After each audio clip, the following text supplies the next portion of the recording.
Julo niya. Julo mo. Siya yung julo mo. Ito yung ulo mo. Ito nakalive si Jay. Nakalive ba, Kes? Buong buo yung ano. Coverage. Palo. 100% na.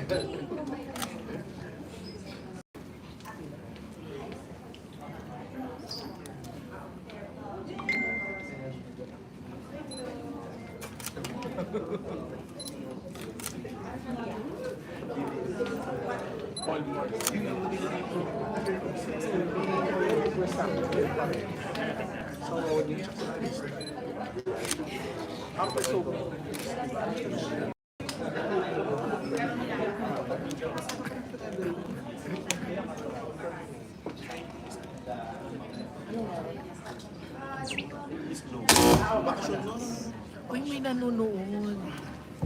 Diba? May nanonood. Kaya nga eh, sa akin din. Esensya niyo yung camera. Guys, we are live for Reina Hispanoamericana Dia Maté Victory Press Con here at Savoy Hotel. Ay, ibang klase. Wala pa nga pag-introduction. May ganun. Medical scientist.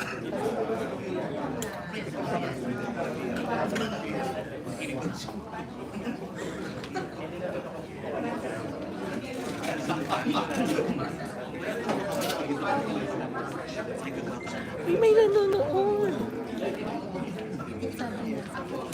Pero seryoso, Ese. Gusto ko yung forma mo ngayon. Sponsor by. Ang ganda rin yung sapatos mo. Sponsor Yung by. mayaman ka na, ang dami ng ano ah. May sponsor tayo ng outfit. Hindi, pero seryoso. Seryoso, ganda-ganda ka. Yan at kailangan i-suotin para marami pang Yan na. Maganda rin yung style. Dia.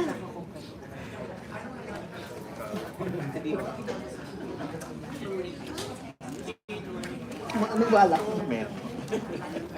Hindi pa nila eh. Hindi pa yung ano, bumbong. Hanggang sila nagsabay-sabay.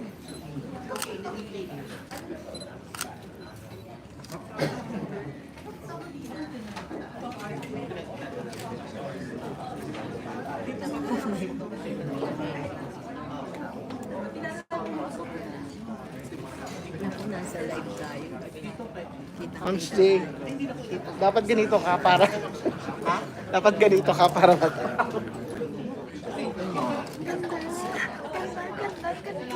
ka doon.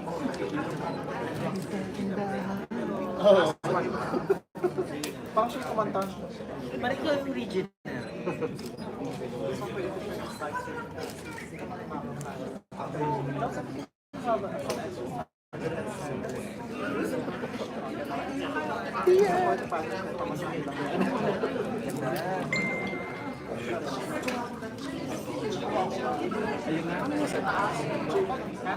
Ganda, ganda ha.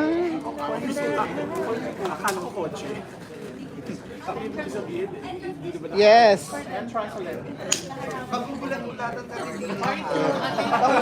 Take two. Oo, acting ha. Galingan mo. Oo, ganda-ganda. Ayan pang best actress yan. Ano, Tiko? Academy. Ganda. Copyright ba yun? Ganda-gandahan. Oo. Bakit ka nagtago? Pero kanta mo naman eh, kaya hindi. Ikaw na kumanta. Ganda, ganda.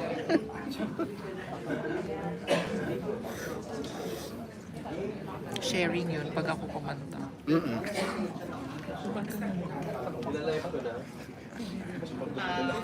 Mamaya-maya na lang.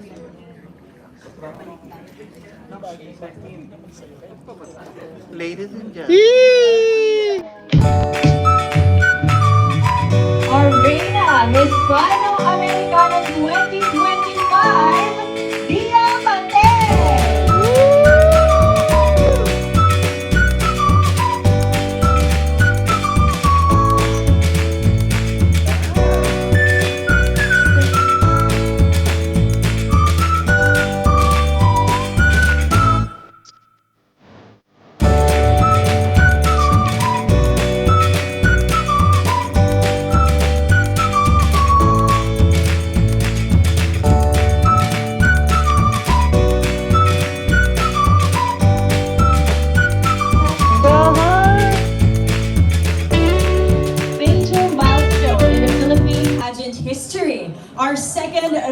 Reina Hispanoamericana crown. Proudly worn by our winning queen, the woman of the hour, our proud Caviteña, Miss Dia Maté. Isn't it amazing? Barely 2 months ago, we all cheered her on during her send-off, praying fervently that she'll bring home the crown, and now she is here in all her splendid glory. We all saw how she fared during the competition and how she faced all the challenges with such confidence and conviction. Some of you had the chance to welcome her at the airport some weeks back, but today all of you will have the opportunity to interview her longer as she recounts the highlights of her victorious journey. Just a quick look back, I'm sure most of you remember that it was November 2017 when Winwyn Marquez won our very first Reina Hispanoamericana crown. So imagine, it took 8 long years before this glorious moment. And we can only hope and pray that we won't have to wait that long again before our next global conquest. In the meantime, we'd like to thank the people who made today's event, to our media friends, and to the people who made it possible, our dear friends from Savoy Hotel Manila, the Philippines' leading airport hotel. Palakpakan naman natin. Ayan. Strategically located just 350 meters from Manila International Airport, via runway Manila, and offering seamless access to terminals 1 and 2 via Skyway. Savoy Hotel Manila provides unparalleled convenience for travelers. Nestled within the vibrant Newport City integrated township, guests can explore a variety of restaurants, coffee shops, shopping arcades, and entertainment options right at their doorstep. Its prime location also ensures easy connectivity to key business districts, including Makati and Bonifacio Global City, as well as historic landmarks in Manila. Committed to sustainability, the hotel takes pride to its eco-friendly initiatives, reinforcing its dedication to responsible hospitality. We'd like to request our media friends to kindly include Savoy your postings with the following hashtags. Hashtag Reina Hispanoamericana 25, hashtag Reina Homecoming, hashtag Victory Press Conference. So this afternoon, we are privileged to have with us the General Manager of Savoy Hotel Manila. Would you please welcome Mr. Den Navarro.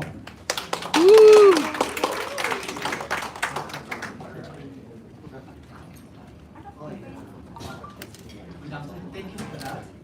Okay, ladies and gentlemen, esteemed guests, distinguished officers, organizers of Miss Reina Hispanoamericana 2025, including Mr. Arnold of ALB Pageant Circle, media partners, and dear friends.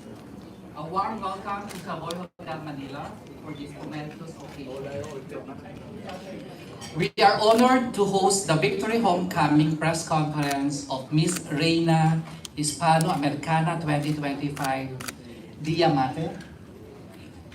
Fresh from her victory in Bolivia, she arrives not just a queen, but as a symbol of grace, perseverance, and Filipino excellence. Savoy Hotel Manila was recently honored as the Philippines' leading airport hotel by the World Travel Awards, and we are proud to share in this celebration.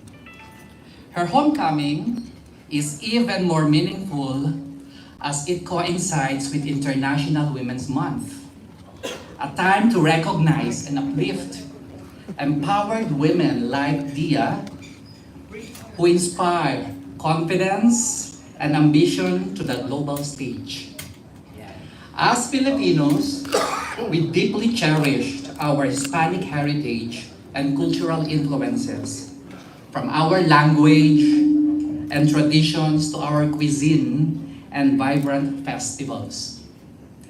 These influences shape our identity, and here at Savoy Hotel Manila, part of the 13 property Mega World Hotels and Resorts, we take pride in offering warm, homegrown Filipino hospitality rooted in this rich heritage.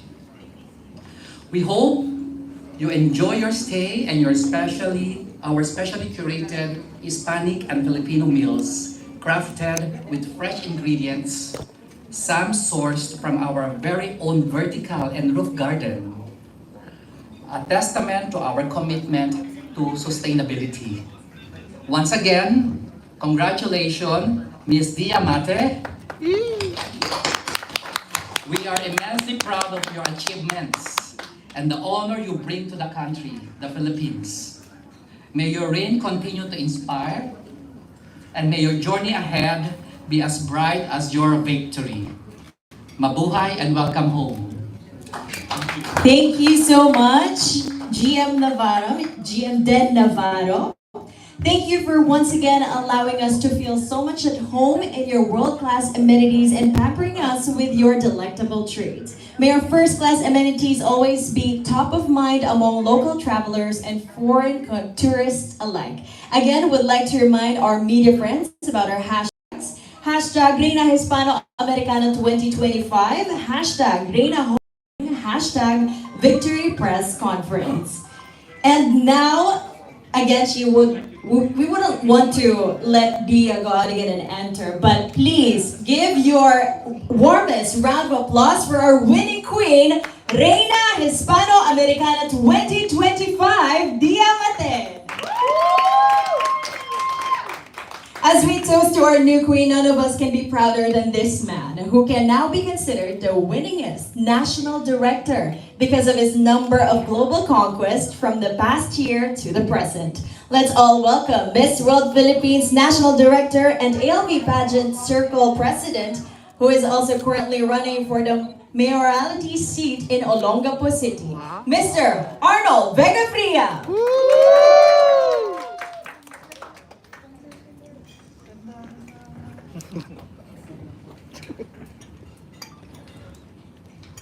Hello. Hi! Mabuhay! Mabuhay. Wow. Here you are. To all our friends from the pageant media and the major TV networks, pleasant good afternoon to all of present. Good afternoon to all of you, especially for our special guest, the grandmother of Dia is here.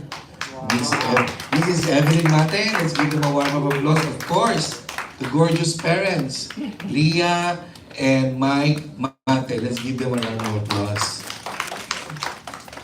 Before we begin, I'd like to personally thank the top executive and crew of our exclusive venue for today, the Savoy Hotel Manila, to their wonderful accommodations, to their general manager, Mr. Dan Navarro.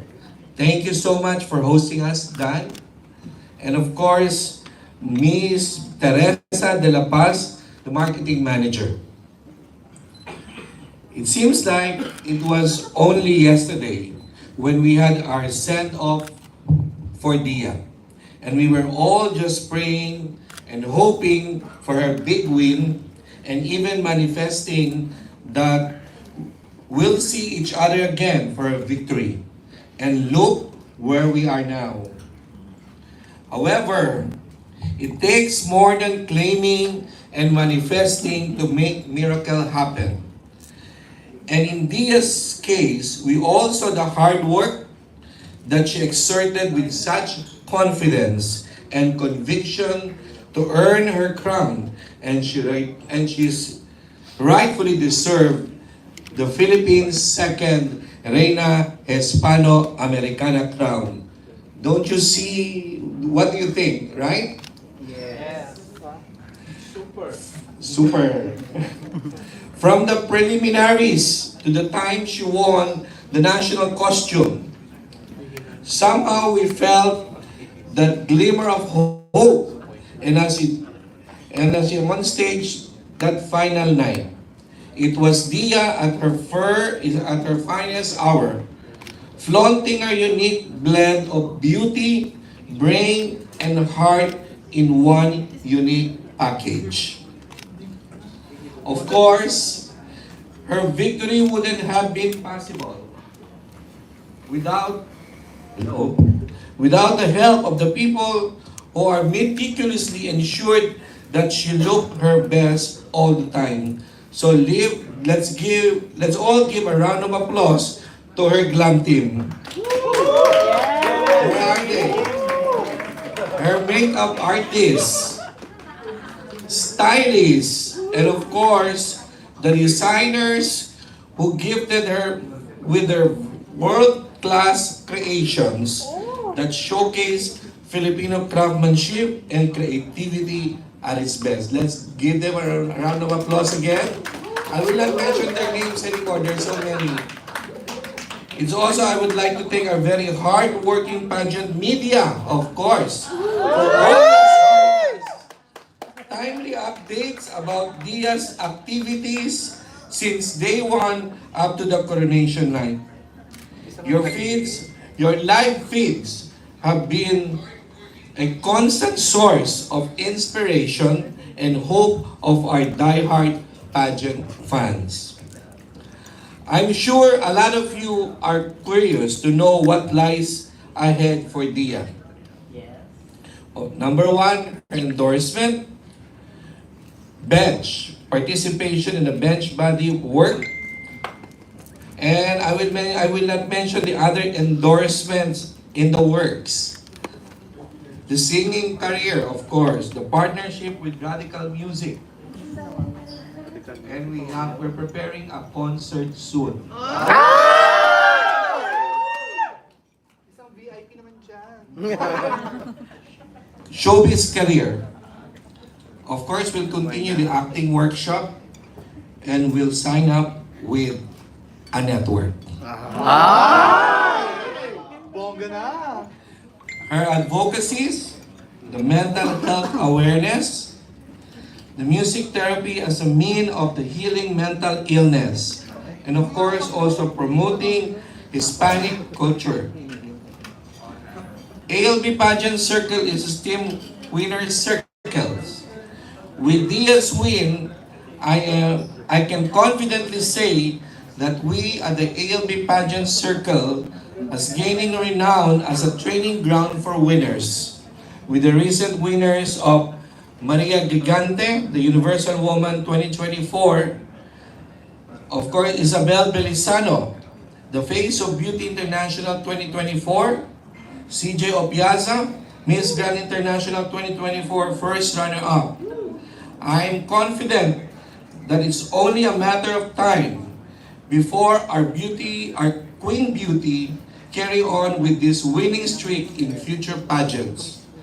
In the meantime, let's all celebrate Dia's victory and wish her purposeful and meaningful year ahead throughout her reigns. Congratulations, Dia, our second Reina Hispanoamericana Queen.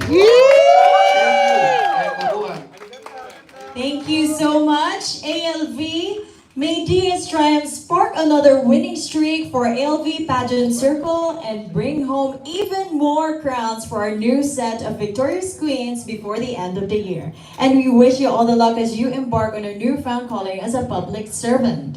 Now, Dia, okay, let's talk about Dia for a moment. As we celebrate your proudest moment, we also have with us some of the people who are just as delighted to share this moment with you. In no particular order, wow, it's like a pageant. I'd like to call them one by one, okay, to share a message of how proud, and I'm sure they're very proud of you, okay? May we call on Dia's grandmother, Miss Evelyn Maté.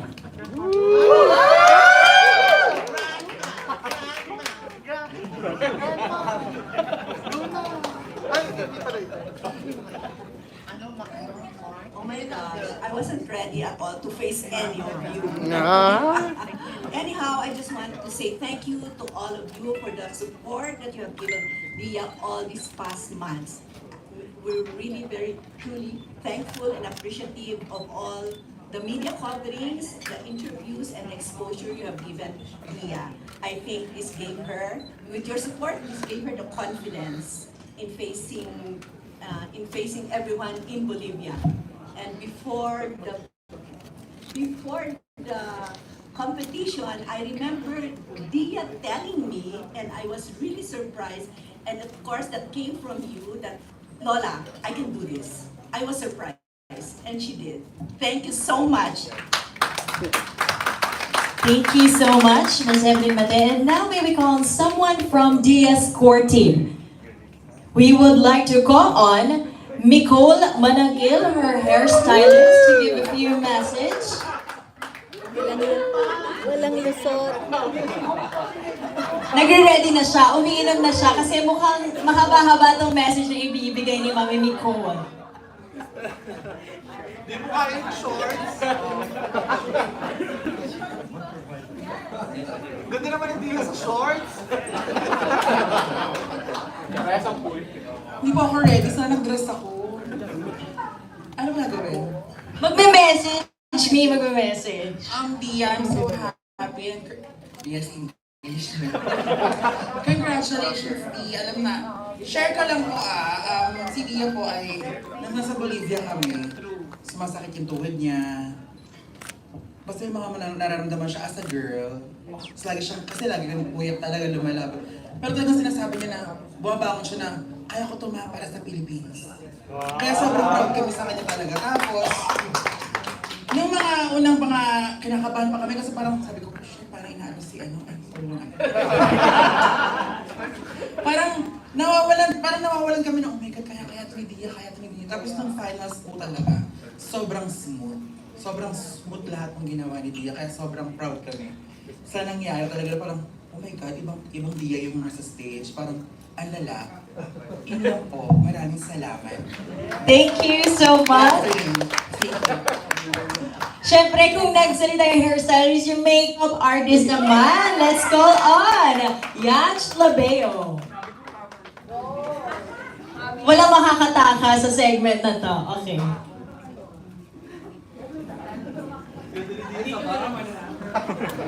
Ganda ni Dia sa bangs, oh. Hi! Hello po. Di ba nung last time, yun nga sinabi namin na like, nag-prepare talaga kami para dito. And yun nga, very proud kami sa kanya kasi yung pinakita niya nung finals night, kung nandun kayo, kung napanood niyo sa TV, di ba? Or like sa YouTube or basta sa mga phones niyo, yung performance niya, lalo na sa personal, yung performance niya, actually nung dalawa na lang sila ni Venezuela na nasa gitna, biglang nawala yung kaba ko. Sabi ko, shit, panalo tayo. Like, alam ko na panalo tayo. Tapos pumunta na ako sa harapan. Tapos kunwari umiiyak na ako doon. Tapos nung tinawag, sabi ko, tama ako, di ba? yun. Kasi sobrang nakaka-proud yung performance niya from the beginning pa lang. Nung nasa Natcos pa lang siya, swimwear. Di ba nag-concert siya nung swimwear part? Di ba? Nakita niyo naman. So yun, very nakaka-proud siya. Sobrang tuwan-tuwa kami kasi nilaban niya. Kahit, ayun, basta maraming pagod na siya kasi walang tulog talaga. Tapos, di ba? Nilaban niya, guys. So, yun, sobrang proud kami. And congrats, Dee. You deserve it. Thank you so much. Okay, syempre, kung natapos sa lahat ng team ni Dia, hindi pa tapos, may we call on her stylist, Mr. Randall. Ayan, pinapatawag po siya sa stage to give a message. Pili ko Dia, lahat talaga to. Ano naman ako? Lahat, so it's gonna take a while. Papabalidate ako ng parking. Sa baba. Sa baba. Sorry po. Ha? Sige.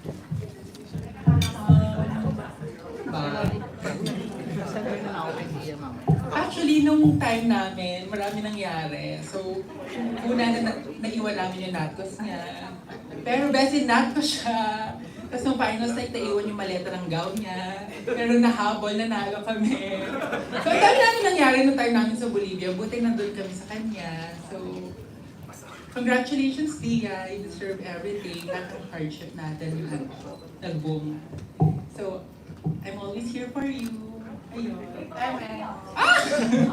Thank you po. Thank you so much. Ayan, sila yung tatlo yung kasama ni Dia and I feel like everyone knows that. And now, to share one great message for Dia, may we call on the head of Aces and Queens, Mr. Jerry Diaz.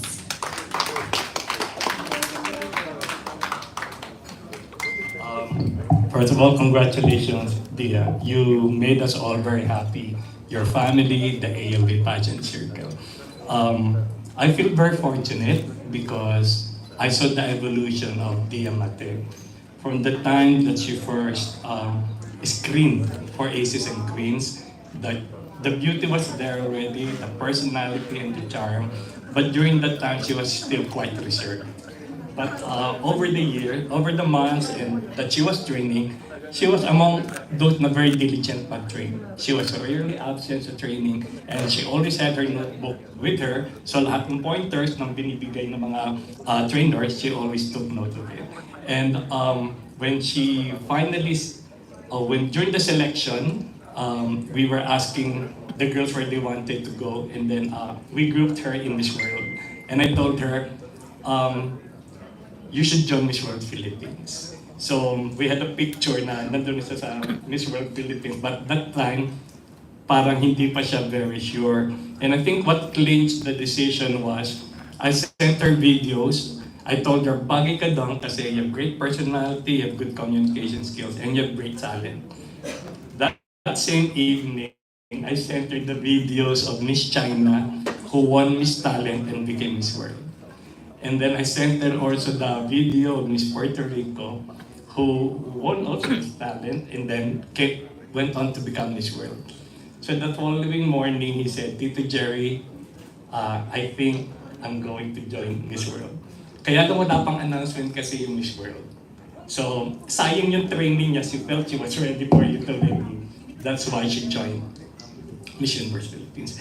And I think it helped her because ang ganda ng exposure after winning several special awards, she was more than ready to win in Miss World Philippines. So we were not surprised that she won. So, I came here early. Kausap ko si Evelyn. By the way, Evelyn, we were colleagues in the Insular Bank of Asia America when we were still very young, which was 10 years ago. So, one thing I liked about Dia, she's really determined to win. In our training, we have a portion where we say, winning is a mindset, and I think she showed that. She was never intimidated, like her Lola said, among the Latinas, and she personified what we say in the training, that winning is a mindset. Don't ever think that you might lose, because if you say that, you already lost. So what she had in mind was, if you think in your mind that you could win, you will win. Because positive thoughts will always attract positive results. Cheers to more beauty, search to more successes, and maybe even bigger crowns. Congratulations also to, of course, ALB Circle, the team who accompanied her to Bolivia, and of course to Aces and Queens family. Thank you very much. Thank you so much. And may we call on Mr. Jim Ryan Ross from Aces and Queens. Okay, ayan na po. Palakpakan naman na po natin. Hi Dia, congratulations my dear. Just like what Tito Jerry said, I've seen Dia's growth with Aces and Queens, and of course, it's all about her determination. It's all about her passion to achieve the crown. So, yun lang, very diligent, wala akong masasabi. And of course, with the support of her parents, her lola, and the team, her core team, na lagi ko nakakausap. So, they had everything planned. And so, of course, with all the hard work, the dedication, and of course, the passion, here you are. So, congratulations, Dia. Thank you, and I'm sure Aces and Queens are very proud of Dia right now. Okay, let's move on. From Radical Music, may we call on Miss Fresh On.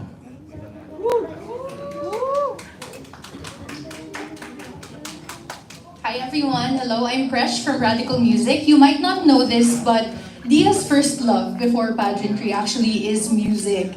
And nakita niyo naman sa pageant that she actually had a song number, di ba? Pasabog, opening pa lang, kumanta na, parang backup dancers and singers niya yung mga ibang queens doon. And then there was also a time that in their functions in Bolivia, she was also able to sing. I know as a friend of Dia's, apart from being her label head, that it was really important for her that her passions were aligned in the pageant. She was able to share not just, her prowess in pageantry, but also when it comes to her music. So I'm here to tell all of you na ang ganda-gandahan ni Dia hindi natatapos dyan. Apart from pageantry, apart from what ALV said that there will be a concert, we're excited about that. Dia will be performing a lot this year. She will be releasing her debut album this 2025. That's amazing. And this coming April, meron siyang collaboration with a female OPM icon. Oh! So, hindi ko pa pwedeng i-spoil kung sino, pero super excited si Dia about that. So yeah, that's when it comes to the music side. Another thing that was really, I guess, surprising for Dia is that her song Ganda Gandahan has entered the viral 50 charts on Spotify. And she also released her single Ikaw Ang Pinili Ko with a music video featuring ang love life niya syempre, JK, Juan Carlos. And hopefully you'll be able to see it for today. But apart from being that, as a friend, I'm just so proud of what she has accomplished. She was able to share with me some updates in Bolivia. There were so many times she wanted to give up, so many times that she was like, to me and her friends na talagang I can't do it anymore. She had oxygen, It was really crazy. But look at her now. She is here sitting in front of all of us being as radiant as ever and very excited for what else is to come. Apart from singing, I heard my acting pa yan. So definitely a well-rounded artist and a beauty queen title holder. Thank you so much. Thank you, Ms. Fresh Ong. And now let's call on one of our closest pageant sister. Okay, let's give our warmest round of applause for Miss Grand International 2024 first runner-up, CJ Opiaza.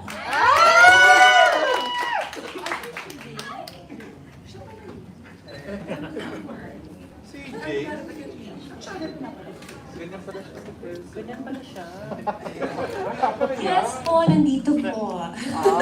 Hello, media people. Good afternoon. Hi, dear. Actually, mahaba po yung speech ko. Joke. I've been with Dia for more than a year already, I think. I was her trainer nung first pageant, your first competition. So, I'm really, really proud dun sa journey niya, the process. I was there, so I saw her really grew from who she is now, and marami na siya masyadong ikot, masyado na siyang Latina. At tinalo niya talaga ang mga Latina. She really brought so much pride for the country, and I cannot wait what's next for Dia. So, congratulations. And something I really admire with Dia is she's not afraid to be vulnerable. So every time we train, she'll tell me yung mga doubts niya, what she feels is her weakness, which is really nice kasi she knows how to actually encourage herself and at the same time really embrace yung mga weaknesses niya. So I think that's really good. You know how to actually know yung mga parts you wanted to improve on. And so mas naging easier also for me as her trainer, as her ate, and as her pageant sister to actually be there and help her to be who Dia is here in front of all of you. So, congratulations. Every single day we will celebrate your winning and all the winnings in your life. So, congratulations. Love you. Thank you so much, CJ. So, unfortunately, nandito din yung pangalan ko. Magsasalita rin ako. But you know what? Dia and I were not that laging kasama, di ba? Hindi tayo masyado nagkakasama because we're busy persons. Busy people. Pero what I heard about Dia's story during her journey was just incredible na talagang naghihirap. Pero gano'n naman talaga, di ba? You really need to give it your all, work the hardest to get that crown. And grabe, from 8 years na wala tayong Reina Hispanoamericana crown, and now you're able to bring it back home and to see it in the flesh, grabe. And to all of her achievements, talaga namang nakaka-proud, as someone from your batch na nanalo during our pageant, it's just amazing to see you flourish and to see you win. Congratulations, Dia. We're so excited. At excited na ako. Sino kaya yung OPM icon na yun? We're so excited. So, kaabang-abang yan. And that ends it. Dia, we love you so much. Congratulations. Again, So definitely those messages were a heartfelt tribute from Dia's friends and family. So maraming salamat po sa lahat who shared their messages and affirmation and support. So I know Dia is very thankful. Later, magsasalita na rin siya. We'll give you the chance later on. Let's give her ample time to regain her composure. And I'm sure most of you know that our queen is also a talented singer and songwriter. And we're showing you the music video for a song that she recently released under Radical Music titled Ikaw Ang Pinili Ko. So sino kaya pinili niya? Let's watch this.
multi-talented queen.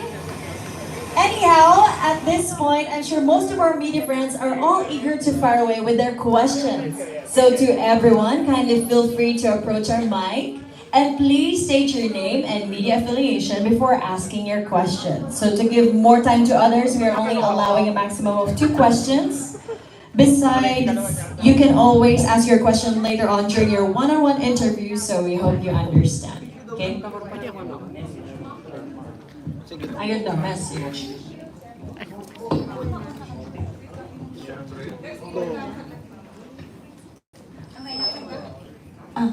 Okay, so I guess a short message lang. So to everyone here, thank you so much for coming here to support me for this victory. Press Con it's just parang yesterday na we did the send-off press con and we were all manifesting na mananalo tayo and we did it. We're here and I'm here with the second crown for the Philippines and I am so honored to be the second Reina Hispanoamericana for the Philippines and I can't wait to share this victory with all of you. So really, truly from the bottom of my heart, thank you for the support and thank you for being here.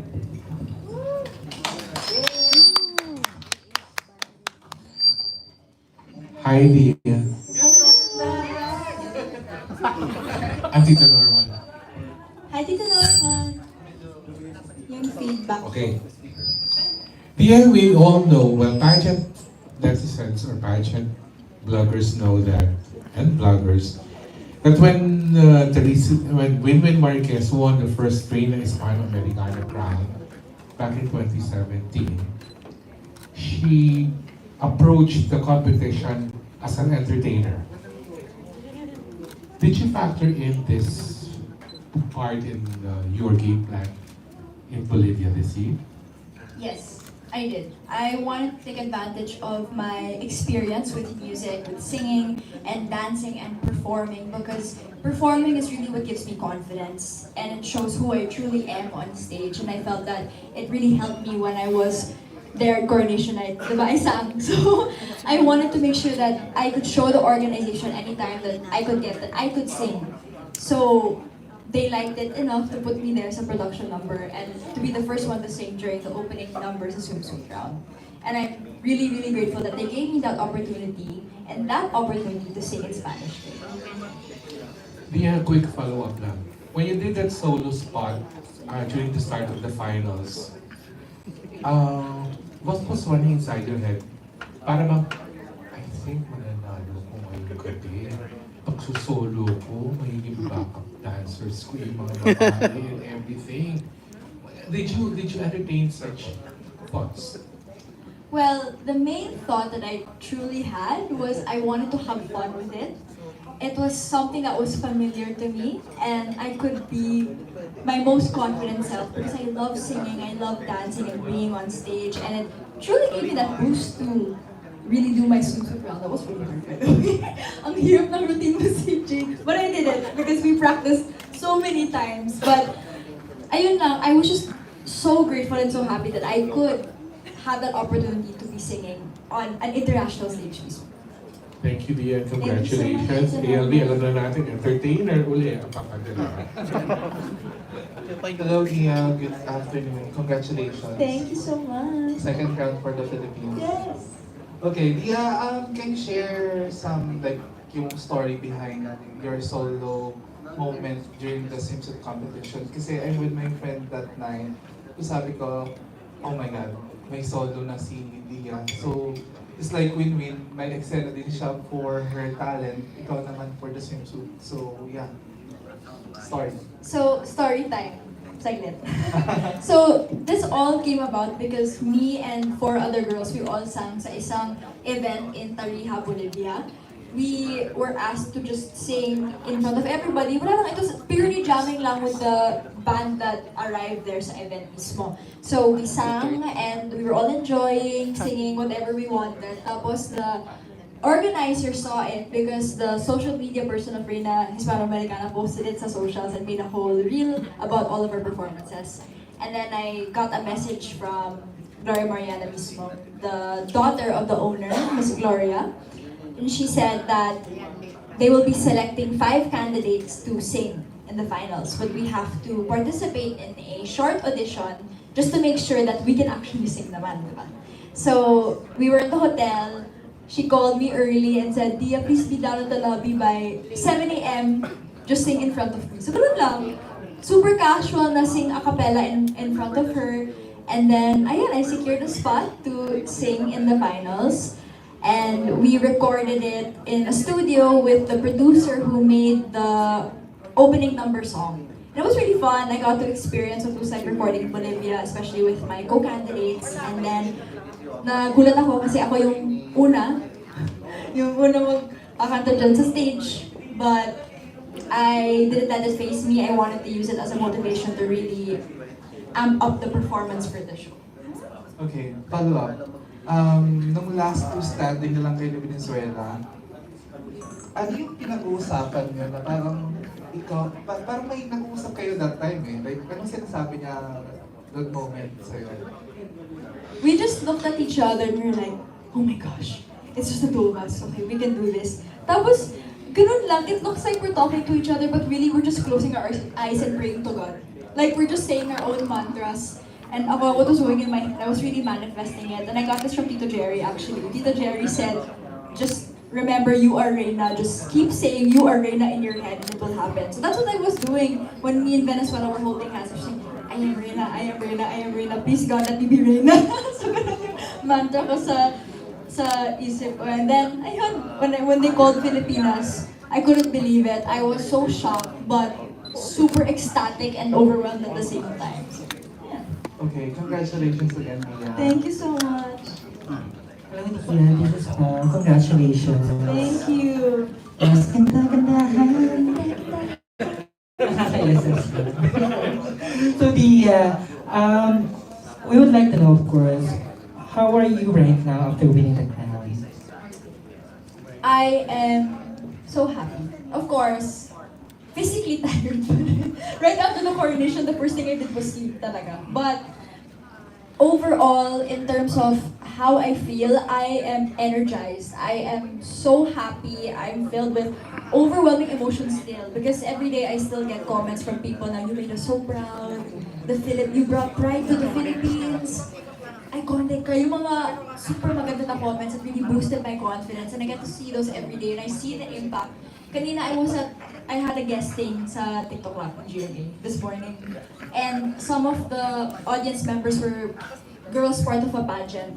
And it was probably the first time that I saw a reaction from people that I made a difference. Because they really were asking like for pictures and they were saying, you really inspired us. Like they really said that to me and they wanted to hold my hand and like really talk to me. And I felt so, it was a very heartwarming experience for me. And I'm just so glad that I won a crown that created a platform for me to share my story, share what I fight for, and share who I am. And I cannot wait to do so more in the future.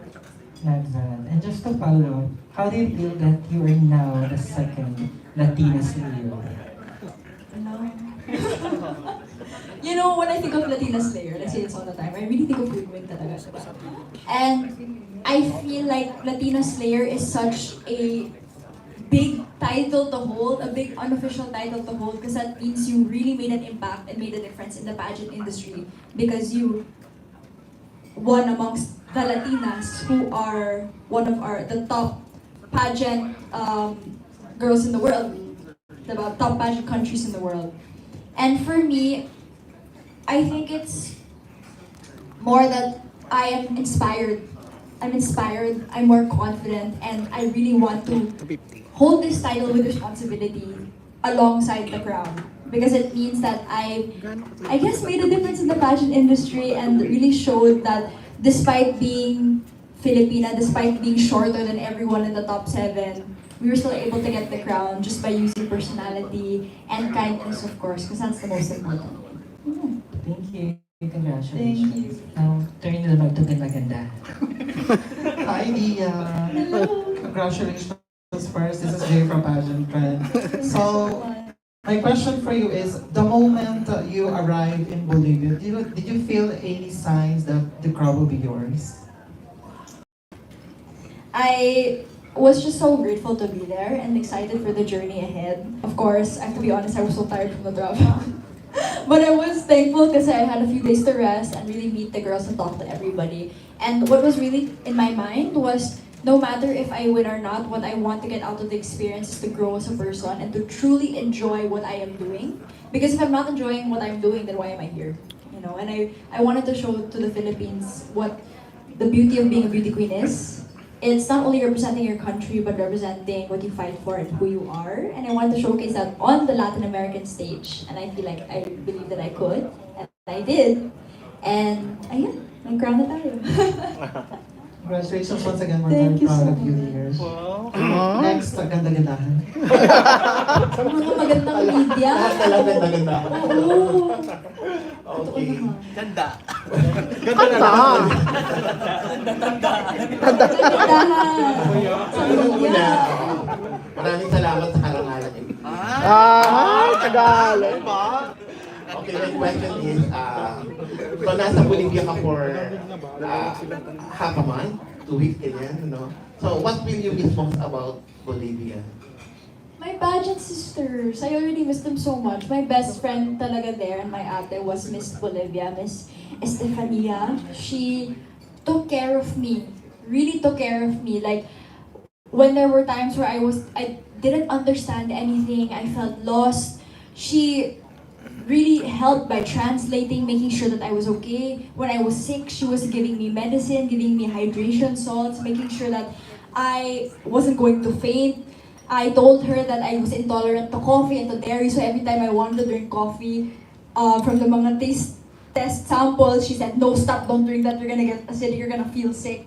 And I really felt the love of the Latinos from her, because even though we were technically competing against each other, we were best friends. And she really took care of me and wanted to see me succeed as much as I wanted to see her succeed. And that's really what I took away from this competition, is that we look at the Latinos and the Latinas as super intimidating, especially in the pageant world. But in that pageant, it showed that they are so kind and they are so loving, just like us, and they want to befriend everyone.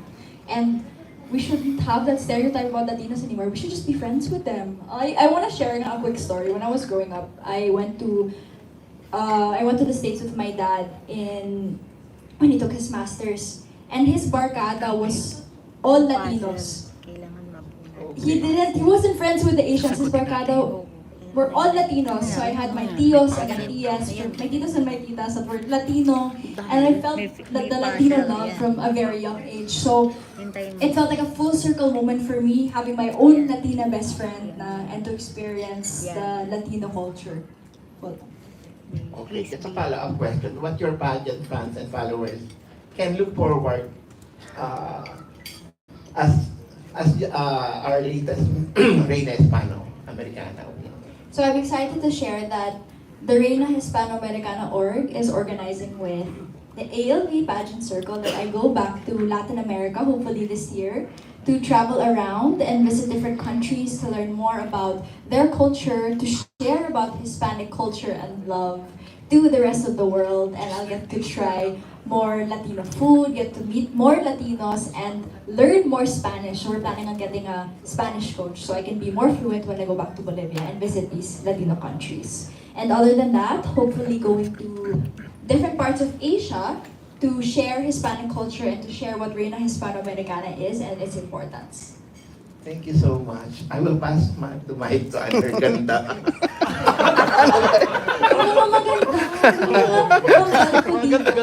Hi, Dia. Congratulations. Yeah, congratulations. And would you entertain the thought of doing a song or collaborating in writing a song about your Reina Hispanoamericana journey? And what would be the title? Of course. Well, if I were to write a song about my Reina Hispanoamericana journey, the one title that I would name it is, of course, Reina. Because I am Reina. So why not release a song called Reina, diba? So we're gonna expect that song soon. Let's see. What was the best compliment that you got since winning the crown? I think the best compliment that I got was... Ang daming compliments kasi, but I think the ones that really stood out to me was just, I'm proud of you. Kasi, you know that feeling of when you bring pride to your country and people look up to you na, see you as someone they can be inspired by, someone that can motivate you, and it's truly that, being able to see that I am making a difference in any way that I can, especially with this platform now, and I'm so grateful to these people that say these things to me as well. Thank you. Dapat in-introduce mo siya. Ay, ganda-gandahan. Hi, Dia. This is Peter from Critical. Ay! We all know that the interpreter had played a significant role in your Q&A.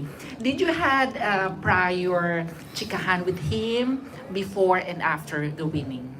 So the interpreter was so kind. He actually approached me and my team before Reina even started, offering to translate for me because he translated for Michelle Arceo the previous year.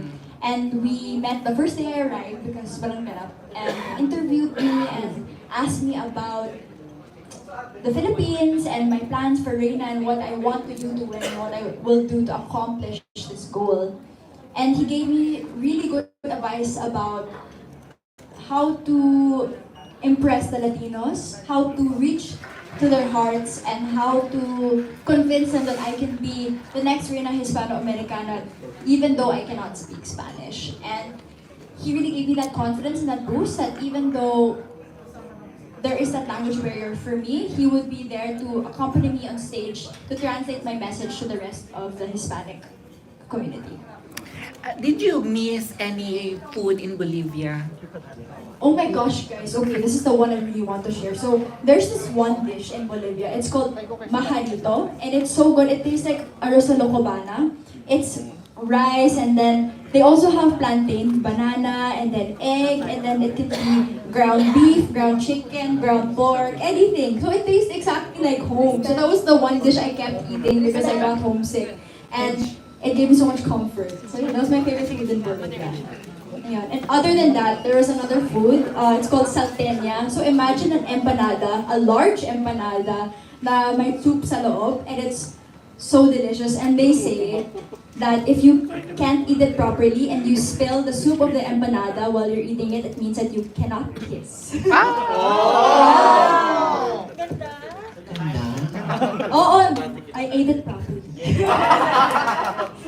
Ayan na. Dia, good afternoon. Meron ka ba bang gustong i-share na gusto mong malaman namin? Saan mo may opportunity? Ano na naman tayo? Like chika or Yeah. kwento? Chika. Alam mo sa Bolivia, a lot of people think that it's all glitz and glamour sa international pageants, diba? Like, all you see on the feed is us looking our best in our everyday looks, in the makeup chair, in our activities, not looking tired, not haggard at all. But remember, we have editing apps, guys. We're concealing our eye bags, we're making sure our face is on point in every pose. But in reality, a lot of these girls, we barely had sleep. We slept max 4 hours a night. So many girls got sick.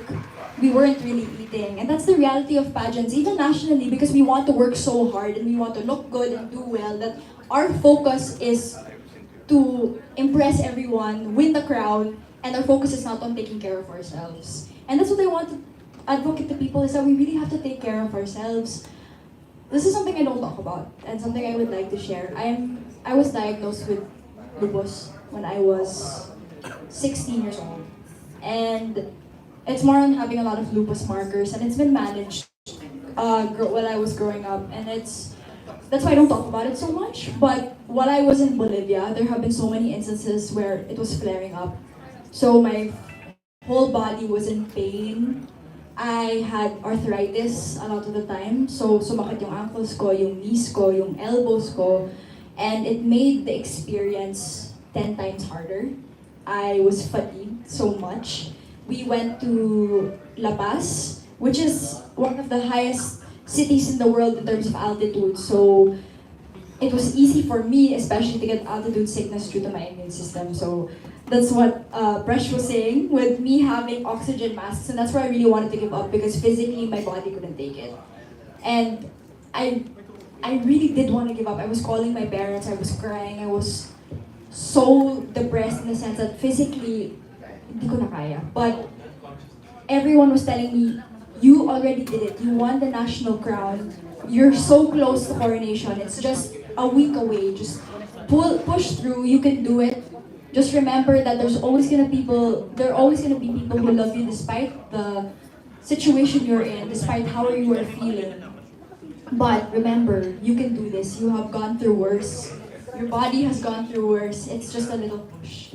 And those messages from my team, from my family, really motivated me to push despite how I was feeling. And I didn't let it bring me down and quit. I used it as fuel to win the crown, and I'm so happy that I did not give up and that I pushed through. Grabe, akala namin ganda-gandahan ka lang, ganda-gandahan ka lang sa Bolivia. Pero ang dami pa ng challenges. Yes. Last question, what life lesson did you learn from the journey? One important life lesson for me was really to not give up talaga. Life may throw all of these things at you. I read this post a while ago actually that said, sometimes you feel like you're doing so much for yourself and the result isn't coming as fast as you want, but that's the messy middle. That's the time where you're going to experience all of the hardships, you're going to experience things that are gonna make you wanna give up.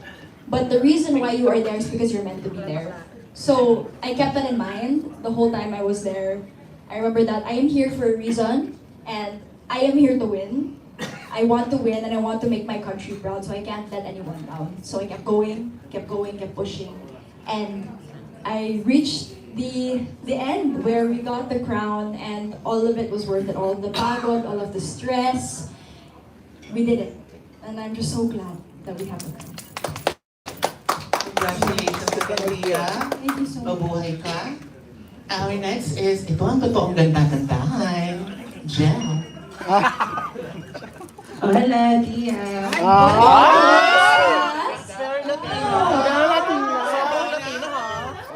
Felicidades. Muchas gracias.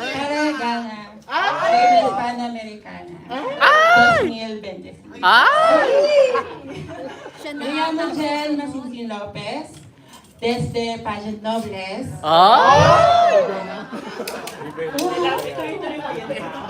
But my question will be in English. ¡Qué bueno! Gracias. Muchas gracias. Muchísimas. Yeah, my question will be in English because I heard that you mentioned that you were diagnosed with lupus when you were 16, right? So, what will be your advice to anyone who wants to follow your footsteps, pero they're suffering from chronic disorders or illnesses? For me, I didn't want to let my illness define who I was. Like, I didn't want to make it my whole personality, and that's why I didn't share it. I didn't share it throughout my whole journey because I didn't want people to see it as a weakness. I was afraid to talk about it because I didn't want that to be the only thing people were talking about. But then I realized throughout my whole journey, with what I was experiencing, from the pains, the aches, and how I pushed through, I realized I need to talk about this. Because there are so many people that are going through the experience of lupus, and there are not enough people talking about what it's like to actually have it and to be dealing with it every day. And my message to these people are, no matter what you're going through, there's always going to be a light at the end of the tunnel. And even though you are experiencing these pains, this illness, it doesn't define who you are. You are destined to make your own story. You are destined to make your own fate and your own journey. And you can do whatever you set your mind to because I did. Gracias a todos, Reina Hispanoamericana 2025. Muchísimas gracias. De nada. May Spanish na. Yes, congratulations, Iya. I am Dan Talagana of Dance Speaks. My question is, what are your plans and goals now that you've won the title Reina Hispanoamericana? Well, with a great crown comes great responsibility. So, I'm excited because, of course, sharing Hispanic culture is one of my responsibilities. And what I love about Hispanic culture is that it's very closely related to ours, since we were colonized by the Spanish just like the Latinos, except we didn't keep the Spanish language.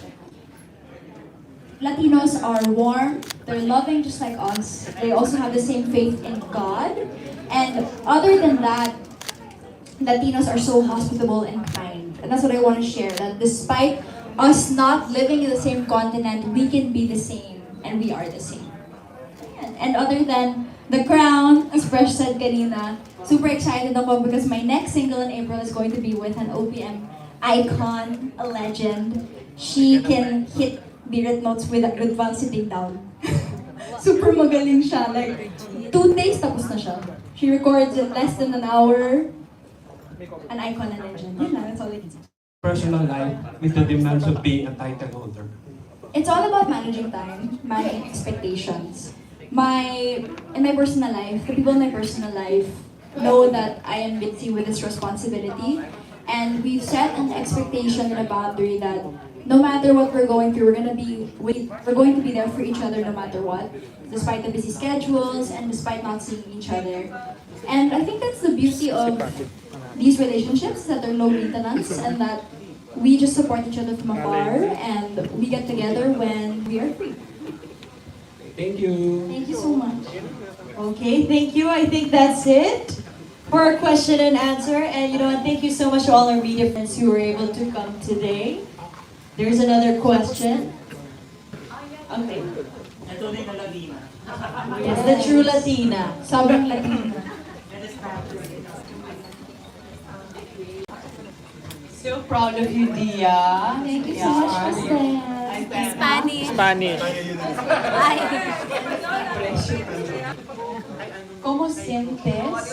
¿Qué asiste cuando llegaste aquí en Filipinas? ¿Qué era la primera actividad que asiste aquí para celebrar tu corona? Like, what did you do? What was the first thing that you did when you came back that you felt like we celebrate? Like, what did you do? Anything? The first thing to celebrate? Yeah, like what did you do to like super celebrate when you came back? Because I know you had to shoot and do a lot of things, but yung talagang personal celebration mo with your fam and maybe your boyfriend. I guess the personal celebration that we had recently was just a big dinner with my family to truly celebrate the victory that we had. I am so grateful with the family that I have. They're supportive of me no matter what endeavor I want to pursue. They full-heartedly believe in what I can do and my capabilities, and we were able to have that small victory dinner, and it made me so happy because it was very intimate and we got to make cuento and talk about what happened, and it was very memorable for me. With other victory parties, I hopefully want to have victory dinners with teams, with Aces and Queens, of course, and everyone else as well who were part of my journey separately, so I can celebrate with them individually. I've been covering a lot of beauty queens. They're over like 2 decades, but your parents are like incredible. Like the support that they give you, diba? Along with ALB, of course. Parang kakaiba talaga siya. So I really feel like their being there was such a big part of your being able to win and to have strength, diba? What do you want to say to your mom and dad? And you probably said personally, but like, diba, like what would you like to tell them now, looking back that you're wearing the Reina crown and you're back in the Philippines celebrating? Well, to my parents, our crazy dreams came true. No matter all the adversities we faced, all of the criticisms, all of the hardships, especially with what I'm dealing with physically, with my illness and everything. We did it, we made it, and I just want to say that to my parents, my rock, you are my main support system. And no matter what I did, no matter what crazy ideas I had, you supported me through 100%, and that's why I'm here today, because you guys helped me with whatever I needed, and you gave me the love that I needed as well, especially in the. So thank you so much, and I wouldn't be the woman I am without you today. Muchas gracias. Okay, I think that concludes it, all the question and answer. And before we move on to our next segment, message from Dia, one that is at the bottom of your heart that you really want to maybe say to our media friends, to everyone who supported you through your Reina Hispanoamericana journey. So, to everyone watching, to all of my support, my core team, my family, ALV, Pageant Circle, Aces and Queens, the creatives, and everyone involved in my journey in radical music as well. I just want to say thank you from the bottom of my heart. I truly wouldn't be here without each member and supporter of my team behind me. I am the woman today because of all of you. And my success is not just mine, but it's all of our success. And it's the success of the Filipino bull.